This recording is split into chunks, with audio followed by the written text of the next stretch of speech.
C'est vers 8 h ce matin que des promeneurs ont découvert l'animal échoué sur le sable de la plage de Tianquer à Ploévin. Au réveil, pour ces touristes, c'est la surprise, une mauvaise surprise. Et on a vu une masse sur le sable. Je pensais que c'était un rocher, je me suis rapproché, et puis j'ai vu que ce rocher avait un aileron, une dorsale. C'est carrément triste. Mais l'animal respire encore. Commence alors une course contre la montre. Des équipes de pompiers du SDIS, de la préfecture, du parc marin d'Iroise et monsieur le maire, entre autres, sont dépêchés sur le terrain. Mais l'opération est compliquée. Pour tenter de sauver le rorqual dont les mensurations sont estimées à une dizaine de mètres de long et un poids d'environ 8 tonnes. L'animal est quand même bien affaibli. Il a passé la nuit, donc il est enterré dans le sable. La problématique, c'est qu'aujourd'hui, on est sur des faibles coefficients.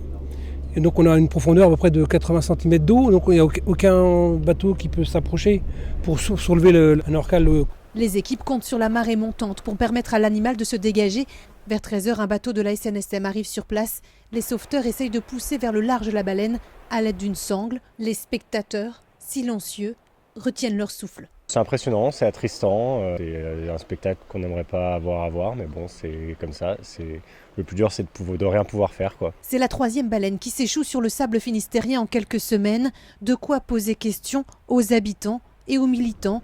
Ce qu'on sait en tout cas, c'est que les 2 baleines mortes, l'orque qui s'est retrouvé dans la Seine et le beluga qui s'est retrouvé dans la Seine, étaient tous dans un état d'amaigrissement très avancé. Si leur sonar est endommagé à cause de pollution sonore due au trafic maritime ou à des chantiers éoliens qui sont en construction, ça peut impacter leur capacité à se nourrir. Très clairement, là, il va falloir en tout cas creuser pour savoir ce qui se passe parce que c'est complètement anormal. Trop envasée, trop fatiguée après 2 marées sur le sable, les sangles commençant aussi à la blesser, les équipes ont dû stopper le sauvetage de la baleine.